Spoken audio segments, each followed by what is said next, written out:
Jusqu'à 13h30, les midis de culture.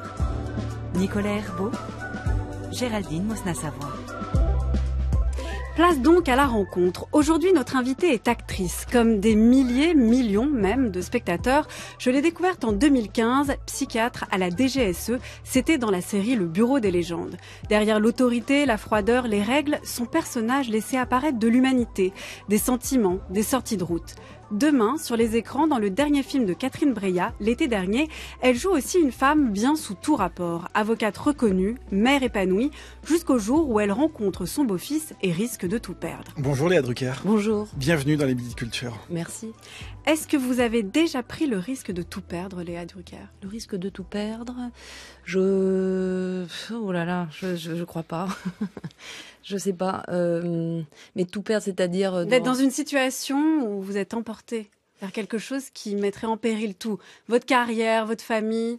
Ah là là, je me suis jamais posé cette question. Je crois qu'il faut aller, en tout cas, vers des choses qui nous font peur parfois, et qu'il faut s'interroger sur les peurs qu'on peut avoir par rapport à un projet, et ne pas se faire engloutir par essayer de comprendre pourquoi ça nous provoque cette émotion-là, qu'est-ce que ça raconte de soi, et souvent, quand j'arrive à résoudre cette question, j'y vais, et je me dis que c'est intéressant, c'est un signal qu'il y a quelque chose à explorer. Voilà, je parle du métier. Oui, vous ne parlez pas forcément de votre vie. Si, dans la vie, j'ai pris des risques dans ma vie, bien sûr, mais bon, c'est des choses plus difficiles à raconter. Mais c'est un chemin, et c'est ce qui fait que... D'abord, je pense qu'il faut faire des erreurs dans la vie. Je parle pas du film, je parle de la vie personnelle. Non, on va aller sur le film. Distinguons bien les choses. Le parcours personnel est semé de choses imprévues, et parfois on fait des erreurs, mais on en tire normalement une leçon, et on avance comme ça. Mais j'aime bien les gens faillibles, moi. Enfin, je trouve que c'est intéressant de parler de nos failles et de nos erreurs. Donc la peur ne vous tétanise pas? Vous arrivez à la dépasser?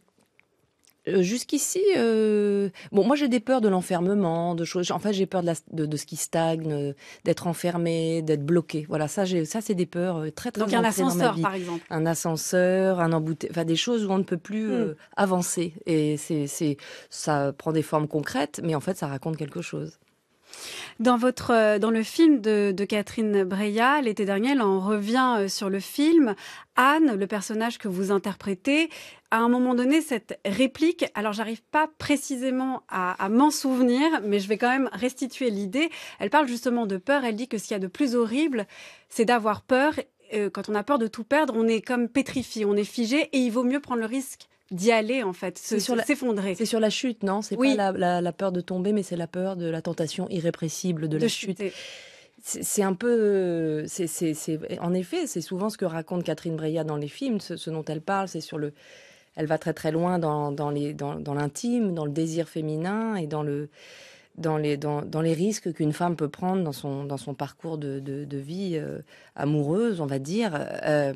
En effet, cette femme-là, elle est au bord d'un précipice. C'est-à-dire que par cette passion à laquelle elle succombe, par ce désir auquel elle ne résiste pas, elle a peut-être cette tentation irrésistible de la chute, qui est en fait un vertige de vouloir faire aussi exploser sa vie, de vouloir tout ce qu'on a construit, tout ce qui est solide, tout ce qui est douillet, tout ce qui est confortable. C'est ce moment dans sa vie où tout d'un coup on a envie de tout faire, de tout exploser. Et lui, c'est pareil, le jeune homme dans le film. C'est-à-dire que lui aussi, il est dans une contestation de son système familial, il a besoin que sa jeunesse explose et vive. Et donc voilà, c'est deux personnages qui vont s'accorder là-dessus, mais ils n'ont pas le même âge. Théo va venir vivre chez nous. Ça fait un bout de temps que Pierre rêve de se rapprocher de son fils, c'est l'occasion. Bonjour Théo. Qu'est-ce que t'as grandi? Je vais chercher des clopes, tu m'accompagnes? Des fois, tu te dis pas que je suis un vieux con? Jamais. Théo, lui, me considère comme un vieux con. Hier, il m'a dit que j'avais adopté les filles uniquement pour me donner bonne conscience. Tu veux une bière? Mais il va falloir d'abord passer par le magnétophone. Il va falloir me raconter ta première fois. Assieds-toi, j'ai à te parler. J'ai eu des vrais échanges avec Théo. Il m'a dit que vous deux, que tu as eu une liaison avec mon fils. Tu vas pas me dire que tu l'as cru une seconde. Je sais plus qui croire. Ne me touche pas. Ton fils est un monstre. Mets-toi bien ça dans la tête. Il veut que tu me rejettes pour t'avoir pour lui tout seul.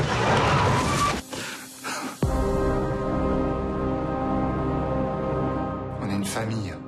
On doit pouvoir se faire confiance. Voilà pour la bande-annonce de l'été dernier, le dernier film de Catherine Breillat. Donc, je le rappelle, Léa Drucker, vous interprétez Anne, avocate renommée qui vit en harmonie avec son mari Pierre et leur fille de 6 et 7 ans. Un jour, Théo, 17 ans, fils de Pierre d'un précédent mariage, emménage chez eux. Peu de temps après, il annonce à son père qu'il a une liaison avec Anne. On va voir ce qui se passe après. On va peut-être pas le dire pendant cette émission. Qu'est-ce qui vous a plu dans ce scénario, Léa Drucker, qui, quand même, faut le dire, aujourd'hui, en 2023, peut choquer, peut provoquer des tollés, peut être paru comme immoral? Alors, j'ai le sentiment, en étant spectatrice de cinéma, que quand on va au cinéma, on a envie d'avoir ce confort, c'est pas le bon mot confort, mais la possibilité d'observer des sentiments, de gens qui... peut-être, en l'occurrence, on pourrait les considérer comme des monstres sur le papier, mais le cinéma permet de rentrer dans la salle et d'observer des choses qui sont humaines et qui sont certes paradoxales, contradictoires, dérangeantes, mais on est sur de l'humain. C'est pour ça que on aime le cinéma, en tout cas pour ma part. Moi, je vais pas voir des films où avec des points de vue de gens qui pensent forcément comme moi. Moi, ce qui m'intéresse, c'est justement d'être bousculée et de sortir du cinéma en me posant des questions. Ce que je n'aime pas, c'est qu'on m'impose une vision des choses et que je n'ai pas la place pour y réfléchir. Je trouve que le cinéma de Catherine Breillat permet d'observer des situations qui sont très très complexes. En l'occurrence, là, c'est une relation très complexe parce qu'il y a du sentiment et c'est ça qui peut être très très dérangeant. Mais moi, ça m'intéresse à la fois comme comédienne parce que c'est des personnages qui ont plein de tiroirs que je peux explorer. C'est des personnages qui ne sont pas résolus à la première lecture du scénario et qui se travaillent aussi sur le plateau avec les partenaires, avec Catherine, avec Samuel Kircher, avec Olivier Rabourdin. Mais aussi, je pense que en tout cas, c'était l'objectif et l'ambition du film, que ça puisse résonner comme ça dans la tête du spectateur, et que c'est au spectateur de se faire son point de vue, en fait, là-dessus, sur cette relation. Moi, je pense pas, en arrivant sur ce tournage, être dans l'idée de juger cette femme moralement, dire que ce qu'elle fait est immoral, parce que sinon je suis cuite, je peux pas le jouer. Bah, pourquoi pas? Vous pourriez peut-être jouer quelqu'un qui accomplit des actes immoraux? Absolument, bien sûr. Mais ces questions-là, je vais me les poser avant. Je vais pas me les poser pendant le tournage. Sinon quoi? Qu'est-ce qui se passe? Sinon, émotionnellement, je me coupe de ma morale peut me couper d'une intention de jeu ou d'une émotion qui serait intéressante. Et je trouve que la vie est faite de contradictions, de paradoxes et de choses qu'on n'arrive pas à rentrer dans les cases, qu'on n'arrive pas à expliquer en une phrase. Et cette histoire permet de raconter cette relation-là. Vous n'avez pas toutes les cartes en main en tant que comédienne, vous avez lu le scénario. Ça veut dire que vous avez fait entièrement confiance ensuite à Catherine Breillat, sa façon de faire, son savoir-faire aussi, pour que justement ce que vous venez de nous expliquer apparaisse à l'écran et ce que voient les spectateurs. Oui, je lui ai fait confiance. Je crois même que Catherine, malgré toute l'expérience qu'elle a de tous ces films qu'elle a fait, où elle a exploré cette question du désir féminin, de l'intime, elle est allée très très loin dans cette exploration. Je pense même qu'elle ne maîtrise pas tout et qu'elle se laisse surprendre par ce qui se passe sur le tournage. Elle a des idées qui arrivent au moment où on les tourne. Par contre, c'est une réalisatrice qui a des visions folles, des visions très ambitieuses, très radicales sur comment elle veut mettre en scène telle situation et où est-ce qu'elle veut emmener la scène. Et ça, c'est des choses que moi, j'étais absolument convaincue qu'il fallait la suivre là-dedans et pas raisonner de façon trop psychologique ou dire mon personnage ferait pas ci, ça me paraît pas naturel, parce que on n'est pas non plus dans l'hyper-naturalisme. Il y a des propositions de mise en scène, il y a des partis pris de cinéma qui sont très particuliers. On on se parle quasiment jamais de profil, par exemple. Ça, c'est technique, mais pour nous, moi, quand je vous parle, si la caméra est là, j'ai envie de vous parler de face. Et on est de profil, elle veut pas ça. Donc, il y a quelque chose de très pictural. Elle a beaucoup de références. Elle fait des références aux peintres, elle fait des références à des metteurs en scène comme Hitchcock, comme Romer, donc elle vous embarque dans ses visions. On rentre dans un tableau. Et moi, ça m'a énormément plu, ça. Ben justement, on va entendre la voix de Catherine Breillat qui parle dans cette archive du travail qu'elle a eu avec vous. Quand j'arrive sur le plateau, j'ai plus peur. Je sais. Tout d'un coup, il y a un état de grâce qui se fait avec mes acteurs, avec qui je suis pourtant très, très, très, très dure, dans le sens exigeante. Mais il y a une telle intensité quand on tourne. Et tout d'un coup, par exemple, la scène du mensonge, Léa, je trouvais qu'elle la jouait trop classique. Et puis je voulais qu'elle soit belle. Je lui dis, il y a un jeune homme qui t'aime. Mon obsession, je voulais qu'elle soit très belle. Moi, j'aime les femmes belles et qu'elles soient regardées avec beauté. Et je lui ai dit tout d'un coup, elle a plusieurs manières de jouer dans le film. Il y a une palette de jeux, mais impressionnante. Je lui ai dit, voilà, je veux que tu fasses rien, Léa, rien. Les yeux bleus glaciers, des fois je disais à Jeanne Poiry qui n'en revenait pas, oui, mais alors pourquoi Léa n'a pas les yeux bleus glaciers là? Pourquoi? Moi je la filme pas. Elle me disait, mais Catherine, elle est à contre-jour. Je disais, je m'en fous. Je ne filme pas le réalisme, je filme la vérité. La vérité de l'âme, c'est qu'elle doit avoir ce côté très hitchcockien, à la fois glacial, à la fois, malgré tout, il y a une sorte d'émotion glacée. Jusqu'à 13h30, les midis de culture. Nicolas Herbeau, Géraldine Mosna-Savoie. Catherine Breillat dans l'émission L'heure bleue de Laure Adler sur France Inter. C'était le 1er juin 2023, donc juste avant, quelques mois avant que le film sorte. C'est intéressant la manière dont elle parle, la manière dont elle vous a dirigé. Oui. Vous saviez qu'elle avait ça en tête, tout ça en tête? Elle vous avait tout dit? Non, elle m'a pas tout dit, mais ce que vous avez entendu là, c'est absolument précisément ce qu'elle nous disait sur le plateau. C'était vraiment, je veux que tu aies les yeux bleus glaciers. Enfin, c'est des choses. Comment vous pourriez avoir, vous, les yeux bleus glaciers? Alors, moi, évidemment, ça, c'est des choses que je contrôle pas. C'est le travail de la chef opératrice, mais ça veut donc dire, il y a une contrainte d'immobilité, il y a une contrainte ça veut dire qu'elle veut pas qu'on cligne des yeux, par exemple. Ça nous met mais c'était la même chose pour Oliviera Bourdin ou Samuel, qui devait tenir sa tête d'une certaine manière. C'est comme une danse, en fait. C'est comme une danse Elle est comme une chorégraphe de visage, comme il y avait beaucoup de gros plans sur ce film. Et encore une fois, ce qui est intéressant, c'est que quand nous, on arrive sur le plateau chargé, évidemment, de plein de choses émotionnelles, de sentiments, par rapport au personnage que vous interprétez? Le mien, mais pour les autres aussi. En tout cas, on n'arrive pas les mains dans les poches. Enfin, je veux dire, on a pensé à la situation et on a des propositions à faire, mais cette contrainte-là donne beaucoup de liberté, en fait. C'est-à-dire qu'à l'intérieur de ça, si on se laisse faire, si on résiste pas, il y a des choses qui se produisent, qui sont surprenantes et qui, moi, m'échappaient parfois sur le tournage.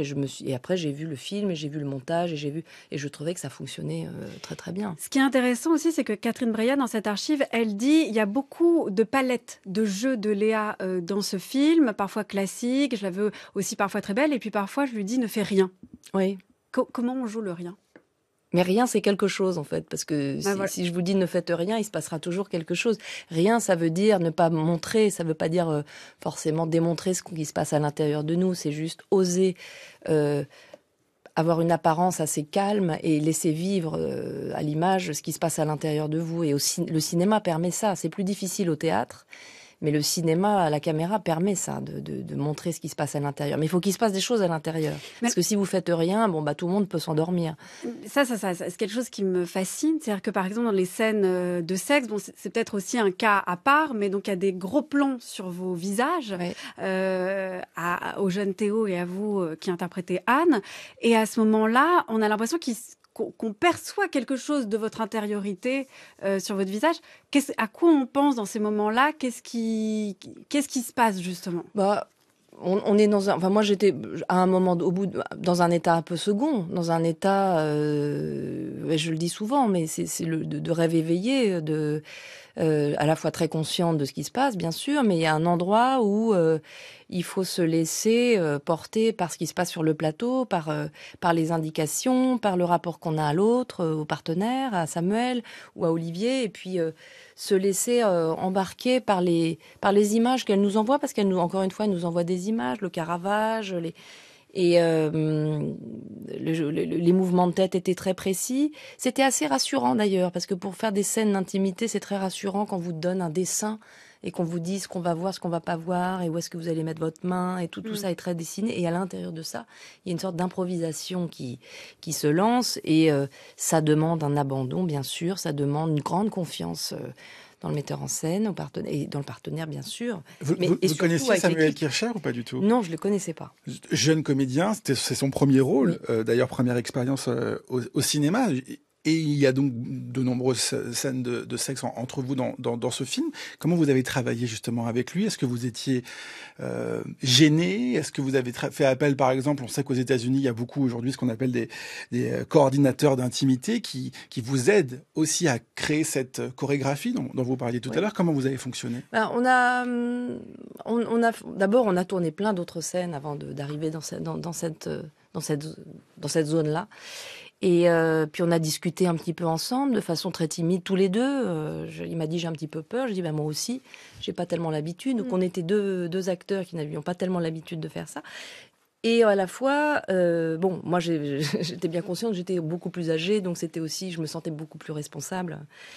Mais Samuel avait compris absolument l'enjeu de chaque scène, et je me souviens de la façon dont il s'engageait dans ces scènes-là, comme avec une grande maîtrise, avec beaucoup d'émotion et de grâce, et que ça m'a, c'est complètement fou de dire ça, mais que ça m'a aidé en fait.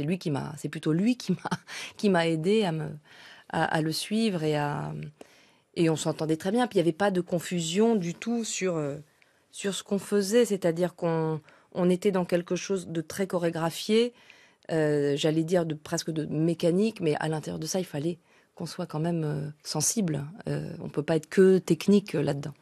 Et est-ce que le travail de Catherine Breillat tranche vraiment avec le travail d'autres réalisateurs avec lesquels vous avez travaillé, justement sur cette idée de travailler peut-être par image, par chorégraphie, par des gros plans sur des visages, par une manière de contraindre beaucoup? Oui, mais c'est encore une fois, c'est pour ça qu'elle fait les films qu'on a vus, enfin les films qu'elle fait, qui sont singuliers. Elle a des exigences et des visions qu'elle impose, et elle embarque toute l'équipe là-dedans. Et parfois, on commence une scène et elle dit non, c'est pas ça du tout. Puis on sait pas pourquoi c'est pas ça. On a l'impression que c'était pas si mal. Et puis ça va durer un certain temps avant qu'on y arrive. Et je crois qu'il faut pas toujours chercher à comprendre rationnellement les choses. Je pense que sur un tournage, il faut se laisser flotter dans quelque chose qui n'est pas rationnel. Le cinéma n'est pas toujours rationnel. Et en tout cas, quand on le fabrique, et c'est ça qui est très beau.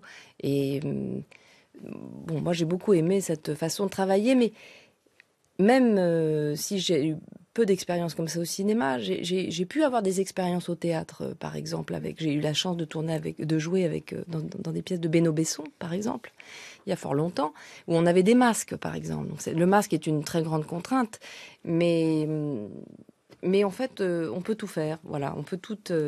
L'art permet de, à partir du moment où on accepte les codes, et avec Catherine, c'était ça. Moi, j'ai accepté tout de suite sa méthode de travail, et je dis pas qu'il n'y avait pas de moments où il y avait de la tension, et c'est normal, mais je sais pas, j'avais l'impression d'aller dans un beau musée et puis de pouvoir rentrer dans des beaux tableaux, quoi.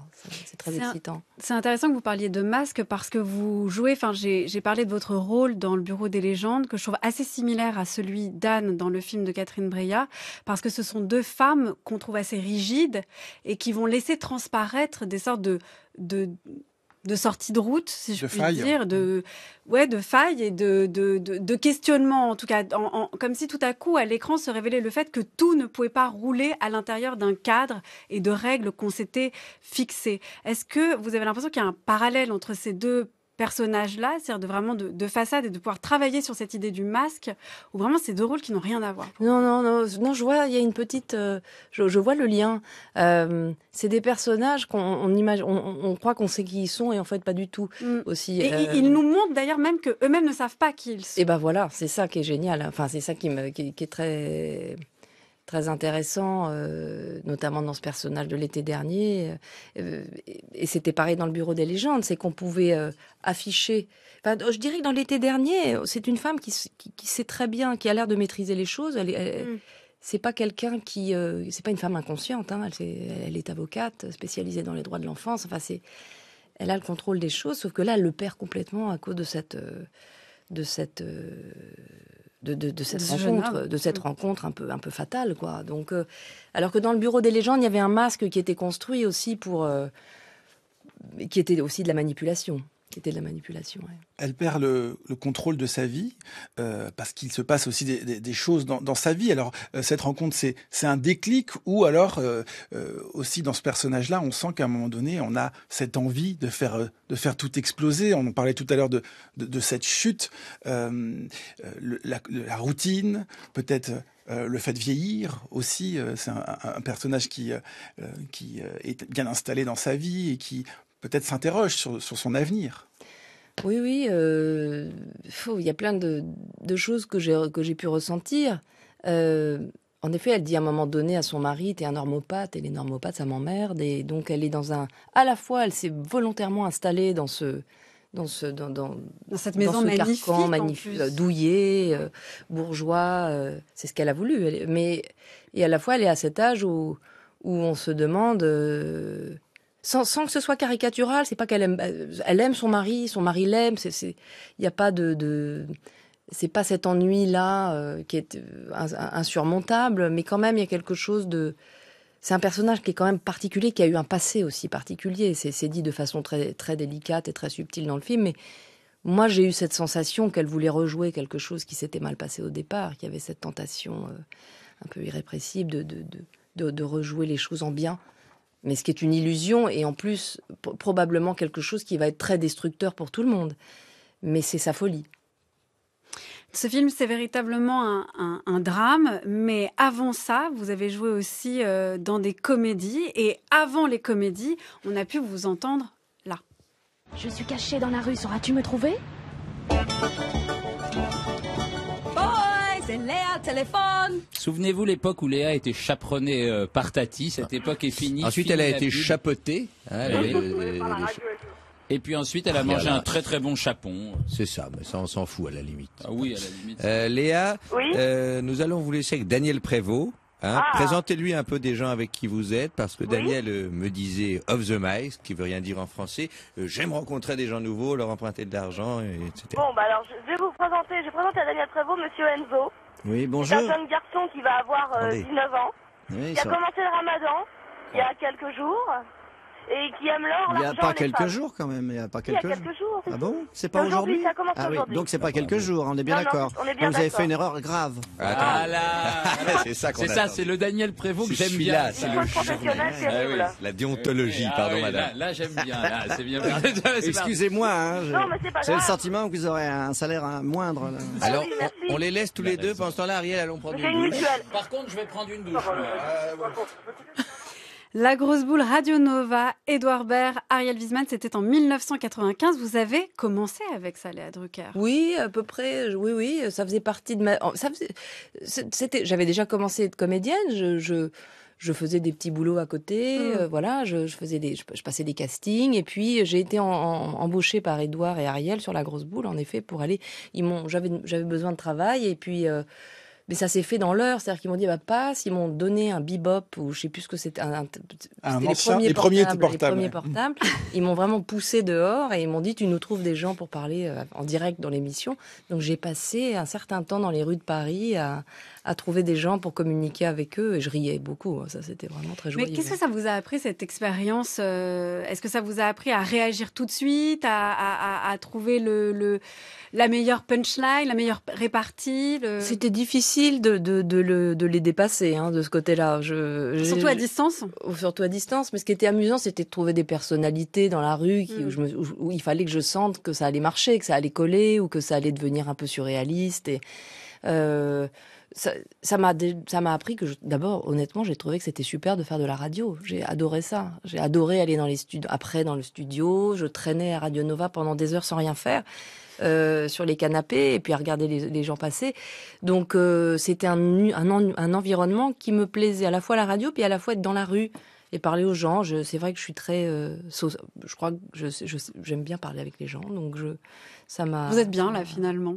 Vous aimez bien la radio? J'adore la radio. Ouais. Et pourquoi? Je ne sais pas, je crois que tout passe par la voix, il y a un peu moins l'image, donc je suis concentrée sur autre chose. C'est plus... Peut-être plus... Parler de soi, c'est pas simple. Donc, parler de soi avec en plus l'image, des fois, c'est plus lourd. Mais à la radio, je trouve ça plus facile. Voilà. Ça vous rapproche plus du théâtre, du coup, que du cinéma ou de la télévision? De la radio? Oui. Le théâtre, c'est quand même... Après, le théâtre, c'est la gestuelle aussi, c'est le corps. Le corps compte beaucoup. La radio, le corps compte pas trop. Maintenant, vous avez des caméras, mais... Oui, il y a des caméras ici, c'est vrai, mais il ne faut pas y penser, c'est comme si on était filmé. Oui. Et ce qui est drôle avec cette séquence aussi de Radio Nova, c'est qu'on vous connaît aussi d'abord dans ce registre plutôt de l'humour. Oui.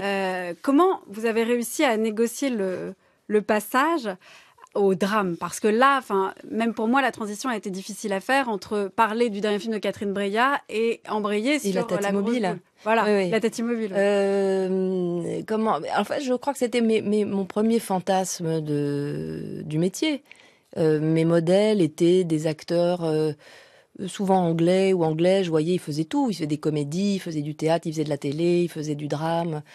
Le rêve, c'était d'arriver à tout faire. C'est ce que je m'étais dit. Et c'est pour ça que je me suis d'abord orientée pour le théâtre, parce que j'avais l'impression qu'il y avait peut-être plus de possibilités. Mais c'est vrai que j'avais développé dans les écoles que j'ai faites, on m'avait plutôt encouragée à aller vers la comédie. Et puis j'étais quelqu'un d'assez fermé émotionnellement, je dirais. En tout cas, j'avais beaucoup de mal avec les larmes. J'étais très plutôt enfermée de ce côté-là.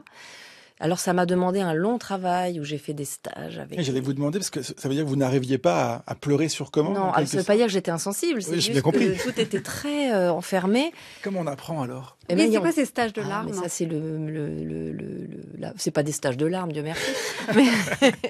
Non, c'est des stages avec des profs de théâtre ou des profs de jeu où on s'entraîne. En fait, c'est un entraînement et on essaye d'ouvrir des portes. C'est vraiment un travail d'acteur et d'actrice. C'est pas quelque chose où on aimerait qu'il y ait des caméras dans la pièce pour voir ce qu'on fait. C'est un travail personnel. Ça peut être un long chemin. Pour moi, c'était assez long. Et après, une fois qu'on ouvre les portes, on comprend que voilà, c'est comme quelqu'un qui fait de la gymnastique et qui va s'entraîner tous les jours. Je pense qu'il faut... Si on veut être comédien, c'est intéressant de savoir... on peut pas arriver sur un plateau et dire non, mais moi, je sais pas pleurer. Non, mais moi, je peux pas embrasser. Je trouve ça... Une fois qu'on s'engage dans un film, dans une histoire, il faut pouvoir répondre à ce que demande le scénario. Qu'est-ce que vous avez appris sur les planches que vous n'avez pas appris après dans le cinéma, en fait? Que vraiment, est-ce qu'il y a un rapport au public, un rapport au présent, un rapport au jeu qui est complètement différent pour vous? Je dirais que la source du jeu, la réflexion sur les personnages est exactement la même qu'au cinéma, pour moi. Par contre, sur l'instant, je sais pas en même temps, parce que sur le tournage, je trouve que c'est pareil, on est aussi sur l'instant, mais... Bon, évidemment, il n'y a pas la possibilité de refaire, mais il y a quand même la possibilité de construire en répétition. Et je dirais pas que le théâtre est plus dur que le cinéma, mais il y a un rapport immédiat avec est-ce qu'on est dedans ou pas. C'est-à-dire que si le spectateur de théâtre s'ennuie ou on en sent que il y a quelque chose où il faut un peu vertigineux à être vraiment extrêmement préparé pour pouvoir sur scène être dans tous les sentiments possibles du personnage à l'instant où ça se produit, et on ne sait pas si on arrivera à le refaire le lendemain. Et vous travaillez de la même façon avec un metteur en scène, justement, et un réalisateur ou une réalisatrice. Est-ce que c'est la même relation, ou est-ce que on est plus libre, par exemple, au théâtre, sur les planches? On est libre à partir du moment où le spectacle commence, à partir du moment où la première représentation commence. En répétition, pas forcément. Mais chaque metteur en scène, que ce soit au théâtre ou au cinéma, ils ont des façons de vous parler qui est très très différentes et des exigences différentes. Il y en a qui vous disent rien, qui vous laissent complètement proposer les choses, et puis après ils vont monter, par exemple au cinéma. Et d'autres qui sont dans une exigence absolue, comme Catherine. Les deux sont intéressants, je trouve. Les deux sont. Je dirais pas que quelqu'un qui vous dit rien, ça veut dire qu'il sait pas ce qu'il fait. Non, ça veut dire il y en a qui savent vous poser la caméra et mettre en scène des situations où ça va tout d'un coup vous emmener quelque part. Xavier Legrand, par exemple, sur Jusqu'à la garde ou sur Avant que de tout perdre. Alors c'est quelqu'un qui parle, bien sûr, il dirige, mais c'est pas du tout envahissant. Par contre, il a une façon de mettre de poser la caméra et de mettre en place les personnages et de créer des situations qui vous emmènent quelque part. Ouais. Oh, I'd give anything to get out of Oz altogether. But which is the way back to Kansas? I can't go the way I came. No, that's true. The only person who might know would be the great and wonderful Wizard of Oz himself. The Wizard of Oz? Is he good or is he wicked? Oh, very good, but very mysterious. He lives in the Emerald City, and that's a long journey from here. But how do I start for Emerald City? It's always best to start at the beginning, and all you do is follow the yellow brick road. Follow the yellow brick road? Follow the yellow brick road. Follow the yellow brick road. Follow the yellow brick road. Follow the yellow brick road. Follow the yellow brick road. Follow, follow, follow, follow, follow the yellow brick road. Vous avez instantanément reconnu Léa Drucker. Je pense qu'il y avait une seconde qui était diffusée de l'extrait. Vous avez dit « Ah, le magicien d'Oz ». Est-ce que c'est le premier film que vous avez regardé? C'est le premier film que j'ai regardé, qui m'a marqué entièrement. J'avais peut-être vu Fantasia vite, mais j'ai un vague souvenir de Fantasia, mais ça m'avait plutôt effrayée. Mais le Magicien d'Oz, c'est le premier film que j'ai vu vraiment dans une salle de cinéma, en rentrant à la maison, en étant hanté par le film, en ayant déjà envie de le revoir à une époque où on n'avait pas de magnétoscope et si on voulait revoir un film, il fallait retourner au cinéma. Donc le film a vécu avec moi pendant très longtemps et je suis tombée raide dingue de Judy Garland, de sa voix, d'elle, de sa façon de sourire, de ses yeux, de son regard. C'est vraiment la première actrice qui m'a emportée vers le cinéma. Est-ce que vous avez d'autres modèles comme ça, comme Judy Garland par exemple, qui vous ont accompagné? Parce qu'entre le Magicien d'Oz et l'été dernier, ou même d'autres rôles que vous avez joués, il y a une sorte d'écart, en tout cas, assez frappant. D'un côté, un cinéma plutôt réaliste, naturaliste, même, on a entendu dans la bouche de Catherine Breillat, même dans Jusqu'à la garde, pour lequel vous avez eu le César. Est-ce que comment ça vous accompagne, en fait, ces modèles-là? Alors, ils sont là, ils sont très présents, les modèles. Ils sont parfois même là sur une scène qu'on travaille et des fois je me dis tiens, comment elle ferait ça, comment elle l'aurait fait.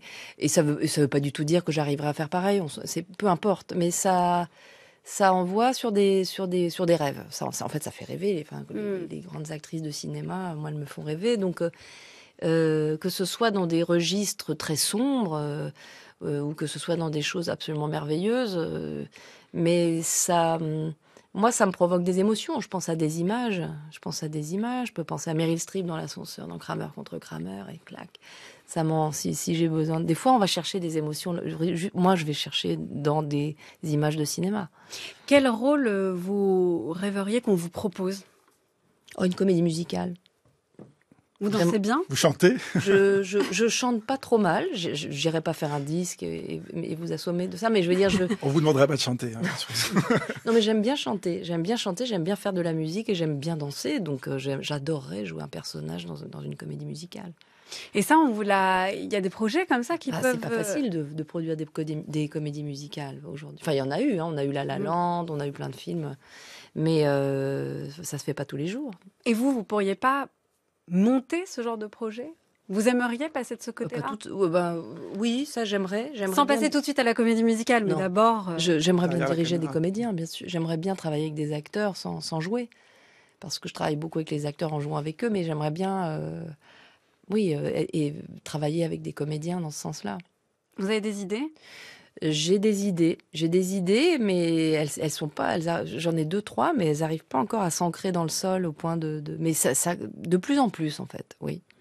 C'est aussi une position peut-être qui interroge sur la place des femmes dans le cinéma. Il faut plus de femmes derrière la caméra. Comment vous voyez-vous cette question-là?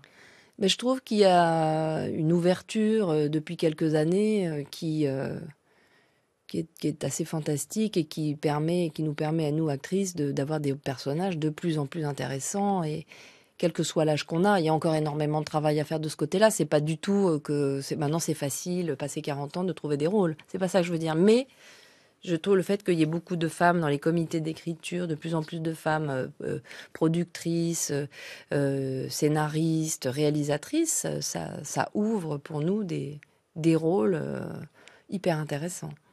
Merci beaucoup Léa Drucker. Je rappelle qu'on peut vous voir dès demain au cinéma dans L'été dernier de Catherine Breillat. J'en profite pour annoncer qu'on pourra aussi vous voir sur le petit écran dès le 5 octobre dans la série Sous contrôle d'Erwan Leduc. Ce sera sur Arte. Et pour finir, Léa Drucker, vous avez le choix entre 2 chansons. Une chanson sur cet été ou une chanson sur l'été dernier? Une chanson sur cet été ou l'été dernier? Voilà, je suis plutôt nostalgique, on va dire l'été dernier. Alors c'est parti pour l'été dernier. Comme il est loin l'été, les feuilles sont tombées et nos serments envolés. Où sont les beaux ciels bleus? Où sont les jours heureux? Moi j'ai le cœur malheureux.